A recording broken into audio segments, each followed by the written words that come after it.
Sometimes you just sit back and you ask yourself, are you alone in this? And to see people of your caliber come out to express solidarity, haven't been witnesses to all that is going on, for me is not only energizing, but also confirms that internal feeling and belief that what we're doing is the right thing to do and the right way to go.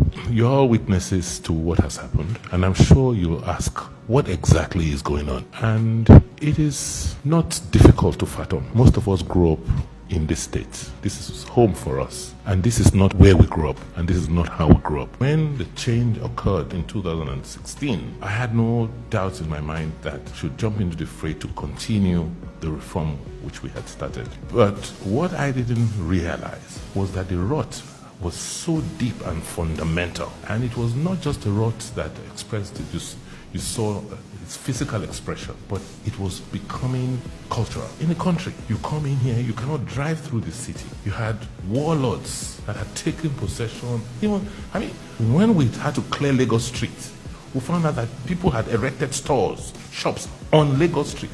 When I took over, it became clear that there was a lot more work to do. And I just could not understand why Oredo, for instance, our local government, on a monthly basis, will not earn more than 5 million naira as taxes. Meanwhile, there were non-state actors who were celebrating their billions, and the banks they were lodging these monies into were coming to offer them things like promotional vehicles and all in your town. And once I came in, these non-state actors obviously began to almost physically threaten the state. I had no choice but to dislodge them. In good faith, I thought this was something we had all agreed to do. I thought we all were happy that you can drive through Obaseki. You know that there was insanity in the city. You have accomplished served, haven't you? But the institutions you serve, haven't they remained? So at the end of the day, it's about building institutions. Because we individuals will come and go, but institutions remain. So those were the fundamentals I thought we should focus on. The human capacity, the human beings. How can you have a civil service, people work, you don't pay, or they retire, you don't pay them? How can you have a civil service where people work in environments that, were so unconducive and they were treated like animals? I went to Palm House after I resumed office. I tried to look through you don't know to talk about the state of the building. The exits, the fire exits, were all littered with files. And some of them were padlocked. I said, so if there is a fire in this building, how will you get out? Went to Benin Technical College. The place was not what the Canadians built. And today, what are we having? A fight back. These characters and support from sources you just cannot believe. How can you have a city where you all live? It is those who have refused to go to school, who have turned themselves into touts and thugs that want to dominate our politics. How can we have progress? We were known for education, and that is why today you all can introduce yourselves as professors, doctors, people who have accomplished. But if if you didn't receive the quality of education you did, would you be who you are today? Devoting more resources of state to ensuring that our children learn so that we can build a future cannot be a wrong policy of state. And in all our conversations, all the things I'm hearing, nobody has actually told me what exactly are the policy issues. Is it that, ensuring that you build infrastructure at the right price is not the right thing to do? Is it that building roads is not the right thing to do? And try and get more resources of state to work for the people, is it not the right thing to do? Is paying teachers, strengthening the educational system not the right thing to do? Nobody has told me in all what we've done to date that there is some policy issue we've done that's wrong. I will rather focus on mental infrastructure.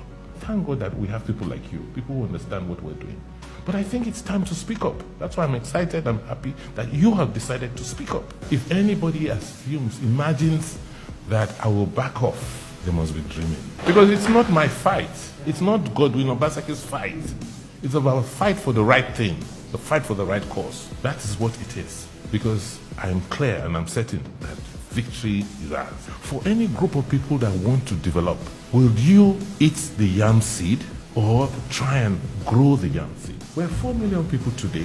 In another 10 to 20 years, there'll be about 10 million people here. So what is the plan? This is where we are. All of us, 2 million people live today. This is the river port we're contemplating. This is a 52 kilometer drive Fortunately, we started from the Kenya Road construction. That is the bypass.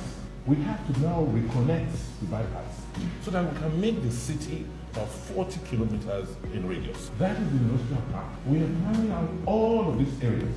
We need to build a new international airport.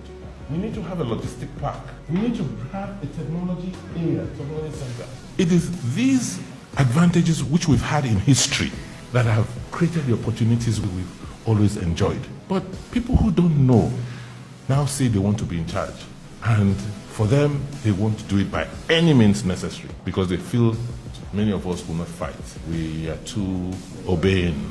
We are too intellectual. We have options. So walk away for them.